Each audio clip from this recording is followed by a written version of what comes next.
The RGP is now very well structured, as indeed the Gibraltar, in terms of its security posture.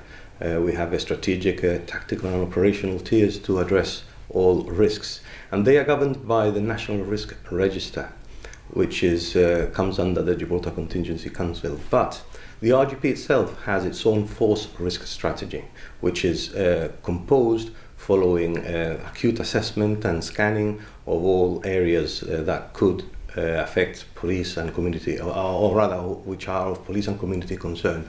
And therefore my actions are all going to be aligned to that force risk assessment, risk strategy.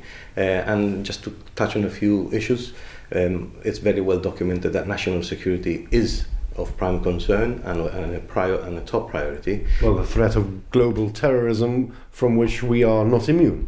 Absolutely, absolutely. Gibraltar sits between two countries that are on high alert for terrorism. And if anybody was to think that the border was going to stop, our border was going to stop terrorist activity from moving from one jurisdiction to the other, I think that is a very naive posture to adopt. So we have to remain as alert as we are and improve on our postures consistently and continuously to make Gibraltar as hard a place for terrorists to even consider coming to. There's a drug problem in our community. How will you be tackling it? Firstly, I want to reassure and make the community aware that the RGP will pull no stops in combating illicit drug activity. We will not be considered an area where lawlessness prevails. That will not be allowed, and we've seen the effects that has in the hinterland with organized criminal activity running the show.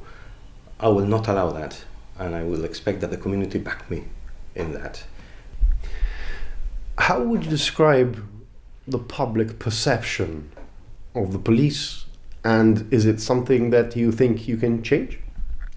Public perception is extremely important to us. It's actually the gauge, the barometer that will tell us whether we are doing it right or not. So it features very, very high, and we regard it with a lot of respect. Having said that, I think, and I think the survey is about to come out, and I'm not privy to its results, but I am confident that the RGP has been working very hard to promote good public expectations and public confidence and reassurance.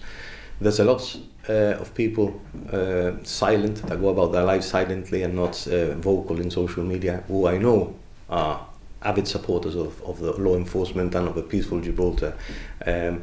But look, what I'm saying, that when we receive criticisms, we will receive them, and I will admit if it's wrong, if we are doing things wrong, and I will commit to putting things right. So I'm not saying that the public is entirely happy with us. Of course, there's always room for improvement.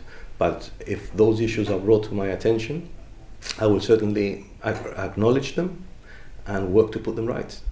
Your warrant is for a 4-year period. What do you hope people will say about Commissioner Ian McGrail after his retirement? I am hopeful, and I think I will set the tone, because a leader sets the tone in an organization. I hope to be leaving a legacy. So early, talking about legacies here, but I hope to leave a legacy that Ian McGrail has been a commissioner that has looked after the workforce. I'm a very strong advocate that a happy workforce will reap better results, which in turn, in this case, will mean that Gibraltar will prosper as a safer nation. So I will hope that the frontline officers, who I have the utmost respect for because of the arduous work that they put in and the conditions that they work in and the stresses that they put through, that they will look up and say, that man had our backs, and I will work very hard towards that.